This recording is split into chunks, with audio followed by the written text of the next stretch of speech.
Generally હું vlog નથી બનાવતો, બટ માઉન્ટ આબુની મોજ હતી તેથી મેં વ્લોગ બનાવવાનું શરૂ કર્યું. સવારે 4 વાગે ઉઠીને સૌથી પહેલા તો હું નહીં ધોઈને તૈયાર થઈને બહાર આવ્યો તો મને કોઈ જોવા ના મળ્યું. બસ ગલીના કૂતરા જોવા મળ્યા ભાઈ. ગલીના કૂતરા જોયા એટલે મેં પણ એમની આગળ એક ફોટો પડાવવાનું સ્ટાર્ટ કરી દીધું. ફોટો પડાવ્યા પછી હું અને મારા ભાઈબંધો ચારે કુલર ભરાવા જતા રહ્યા. ભાઈ પાણીનું કુલર જરૂરી છે, ગરમીમાં તરસ લાગે છે તેથી કુલર જરૂરી છે. ભાઈ કુલર લઈને અમે તરત એક્ટિવા ઉપર પ્રસ્થાન કરી ગયા બસ તરફ જવા માટે. ભાઈ બસ આવી ગઈ, સરસ મજાની બસ બ્લુ કલરની હતી, જય ગોગા ઉપર લખેલું હતું. બસની અંદર જેવા બેઠા ફેમિલી સાથે થોડા ઘણા ફોટા પાડ્યા પછી નીકળી પડ્યા અમે અમારા સફર ઉપર. તો આ જોઈ શકો છો પરોડિયાથી અજવાળું થયું, સૂરજ ઉગ્યો અને બધું રસ્તા, રોડ, ખેતરો, ઠંડી હવા, મજાની મોજ બધું માણતા અમે નીકળી પડ્યા આબુ જવા માટે. તો ભાઈ બસના સુહાના સફરમાં સફર ક્યાં થઈ ગયો, ક્યાં કપાઈ ગયો, બસમાં બેઠા કઈ ખબર જ ના પડી. જોતામાં તો મહેસાણા આવી ગયું ને ડેડિયાસરની દરગાહ આવી ગઈ. ભાઈ દરગાહમાં થોડી વાર રૂક્યા, એના પછી સ્ટે કરીને ત્યાંથી પાછા બસમાં બેસી ગયા અને આગળ વધ્યા પાલનપુર મહેસાણા આબુ રોડવાળા હાઈવે પર. ભાઈ થોડા આગળ ગયા તો સિદ્ધપુરથી આગળ થોડું જઈશું તો ત્યાં આવે છે હુસેની ટેકરી.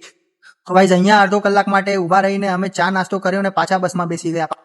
જોતામાં તો આબુ રોડનો પેલો ટેકરા વાળો પહાડ વાળો રસ્તો આવી ગયો, જ્યાં આપણે જઈએ તો આપણને લાગે કે એ ગાડી સામેથી અથડાય. તો ભાઈ આ રસ્તો એવો ખતરનાક છે, વળાંક વાળો રસ્તો કે સામેથી ગાડીઓ પર ગાડીઓ આવતી જાય છે. નીચે જોઈએ તો આપણને ખાઈ દેખાશે, ઝાડવા દેખાશે, બહુ મોટી ઊંડી ખાઈ દેખાશે. ભાઈ આપણે અહીંયા જો ડ્રાઇવિંગ કરીએ ને તો ભાઈ સલામતી સાથે શાંતિથી જ કરવી જોઈએ. ભાઈ મારું કેવું તો એટલું જ છે. સરસ મજાનું ગુજરાતી જમીને અમે માર્કેટ ફરવા નીકળી ગયા આબુ રોડનું માર્કેટ એટલું સરસ કે તરાના લોકો અને તરાની વસ્તુઓ જોવા મળી.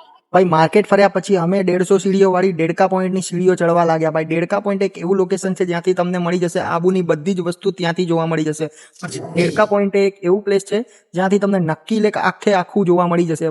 ભાઈ ત્યાં અમે બહુ ધીંગા મસ્તી કરી, વિડીયો બનાવ્યા, રીલ બનાવી, ફેમિલી સાથે બહુ એન્જોય કર્યું અને પછી ઉતરવા માંડ્યા. ત્યાંથી ઉતરતા ભાઈ થાક જબરદસ્ત લાગી ગયો તો પછી અમે પહોંચી ગયા નક્કી તળાવ, જ્યાં 6 વાગે પહોંચી ગયા અમે. ભાઈ નક્કી તળાવનો માહોલ જોઈને તો ભાઈ રિવરફ્રન્ટની યાદ આવી ગઈ, કાંકરિયાની યાદ આવી ગઈ. તો ગાઈસ નક્કી લેક એક એવું લોકેશન છે જ્યાં લોકો બોટિંગ કરવા આવે છે, વાતાવરણ હવા માણવા આવે છે અને ત્યાંનું વાતાવરણ એટલે ત્યાં પવન એટલો જોરદાર ફૂંકાય છે કે બધાને ઠંડીનો અહેસાસ થાય છે. હું પણ એક જગ્યા પર લોકેશન પર બેસી ગયો જ્યાંથી પૂરું નક્કી લેકનું વ્યૂ દેખાતું હતું, બધા બોટિંગ કરતા વ્યક્તિઓ દેખાતા હતા અને એના પછી ત્યાંથી જ સનસેટ પોઈન્ટ પણ દેખાતો હતો. તો ભાઈ નક્કી લેક પર બેઠા મેં ડેડકા પોઈન્ટને ઝૂમ કર્યું. ભાઈ ઝૂમ કરતાની સાથે મને ડેડકા પોઈન્ટ પર સાંજના ટાઈમે બહુ બધા વ્યક્તિઓ જોવા મળ્યા. થોડી વારમાં સુરત દાદા આથમવાવાળા હતા એટલે મેં પૂરો નજારો જોયો છેક સુધીનો.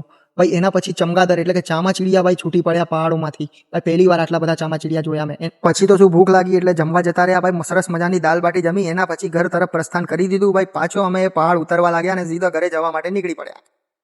તો ગાઈઝ આ હતી મારી આબુની નાનકડી પિકનિક, જ્યાં અમે બહુ મોજ કરી. ઘણું બધું જોવાનું રહી ગયું કેમ કે એક દિવસમાં આબુ કવર થાય એમ ઘણું બધું કહેવાનું બાકી છે. હું મારા બીજા બ્લોગમાં કહેવા વાળો છું, તો બન્યા રહેજો મારી સાથે. Thank you.